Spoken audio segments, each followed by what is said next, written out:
Amigos, el texto para hoy está en Apocalipsis 1:3.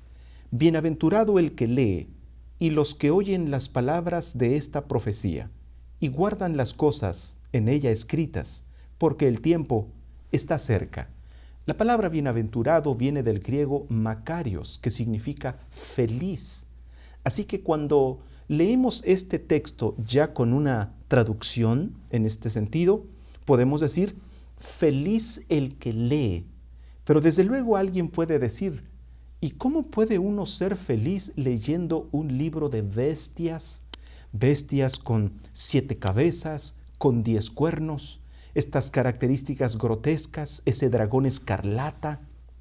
¿Cómo puede uno ser feliz incluso leyendo las plagas, las copas de la ira, que causan un dolor tan grande que los hombres de la tierra muerden sus lenguas a causa de este dolor? Es grotesco lo que se habla. En el mensaje anterior vimos que efectivamente la Escritura, particularmente Apocalipsis, habla de momentos dramáticos. Sin embargo, hay un propósito por el cual Dios comparte estas revelaciones y lo hace con estos símbolos. En el mensaje de hoy vamos a entender por qué dice Juan que el que lee las profecías, porque Apocalipsis habla de profecías incluso del tiempo del fin, ¿por qué dice que el que lee estas profecías es feliz, es bienaventurado? En primer lugar, debemos partir del punto de que quien lo dice es Dios mismo a través de Juan. Y Dios no se equivoca. Si hay un elemento llamado felicidad al leer las Escrituras, aquí en el libro de Apocalipsis, es precisamente porque el propósito que Dios tiene al revelarnos las profecías es precisamente ese: poder producir esperanza, producir paz en el corazón, producir felicidad en tu diario vivir, confiando que efectivamente quien tiene el control de lo que ha de ocurrir en el futuro es Dios. Que lo que tú y yo necesitamos es colocarnos en sus manos. Y entonces, amigos, Dios tomará el control del futuro, el control de nuestra vida, y nosotros cumpliremos nuestros deberes diarios como esposos, como empleados, etc. Ahora, ¿por qué dice entonces, bienaventurados los que oyen las palabras de esta profecía? Quiero mostrarles, en segundo lugar, que inmediatamente dice que es bienaventurado el que lee, el que estudia, el que comparte, pero también es bienaventurado el que oye. Y no solamente leen y oyen, sino que además dice que guardan las cosas en ella escritas. En el mensaje anterior vimos en el 6º sello, en Apocalipsis capítulo 6, en el versículo 14 y 15, cómo los desastres naturales causan una angustia. Y la pregunta es, si Apocalipsis dice que es bienaventurado el que lee y que oye, ¿por qué razón estas personas están angustiadas? Pues bueno, ese es el segundo punto que les menciono, que hay un secreto. No se trata solo de conocer, no se trata de entender las profecías, se trata de vivir en base a ellas. Por ejemplo, cuando el Señor Jesucristo usó la destrucción de Jerusalén como un símbolo de la destrucción del mundo, en Mateo capítulo 24, Lucas 21 también lo menciona, el Señor les dijo a los discípulos, hablando específicamente de la destrucción de Jerusalén, que cuando ellos vieran rodeada a Jerusalén de ejércitos, entonces ahí dio la orden de escapar. Y la historia nos dice, amigos, que cuando precisamente el ejército romano vino y rodeó Jerusalén, de repente los cristianos se acordaron de lo que el Señor Jesús les había advertido.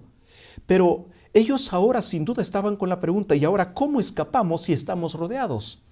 La historia dice que inexplicablemente, humanamente hablando, inexplicablemente las tropas se retiraron y los judíos, pensando que ahora era su oportunidad de atacar, entonces el ejército judío fue y contraatacó o persiguió a este ejército romano.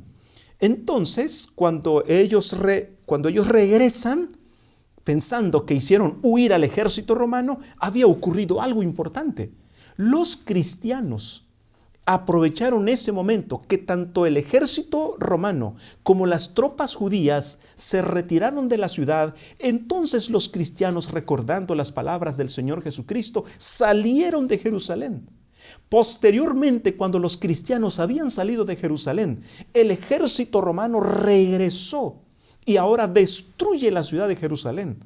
Y de esa manera, ni un solo cristiano pereció por haber no solo creído a la palabra de Jesús, sino haber obedecido. Es decir, Jesús les dijo enfáticamente en Lucas 21, huyan. Si están en la azotea, no bajen. Si están en los campos, no regresen, váyanse. Es el momento de huir. Les dio una señal. Así que ustedes pueden darse cuenta. La bienaventuranza radica en el hecho, amigos, de que al conocer lo que está escrito, nosotros sabemos lo que debemos hacer. Incluso, mire lo que dice, para agregar un poco más de información sobre esto en Lucas 21, hablando de estas señales que han de ocurrir. En el versículo 25, entonces habrá señales en el sol, la luna y las estrellas, y en la tierra angustia de las gentes, confundidas a causa del bravido del mar y de las olas. Esta es una descripción idéntica a la que aparece en el sexto sello de Apocalipsis 6:12 en adelante. Y ahora agrega, versículo 26, desfalleciendo los hombres por el temor y la expectación de las cosas que sobrevendrán en la tierra, porque las potencias de los cielos serán conmovidas. Entonces, dice el verso 27, verán al Hijo del Hombre que vendrá en una nube con poder y gran gloria. Así que conecta, amigos, el momento de las señales en donde las catástrofes producen angustia en las personas. Inmediatamente dice, entonces cuando esto esté ocurriendo, aparecerá el Hijo del Hombre sobre las nubes de los cielos para rescatar a los suyos. Pero ahora escuchen lo que dice el versículo 28. Cuando estas cosas comiencen a suceder, erguíos y levantad vuestra cabeza, porque vuestra redención está cerca. Noten, amigos, el versículo 28 es claro. ¿Por qué dice que son bienaventurados?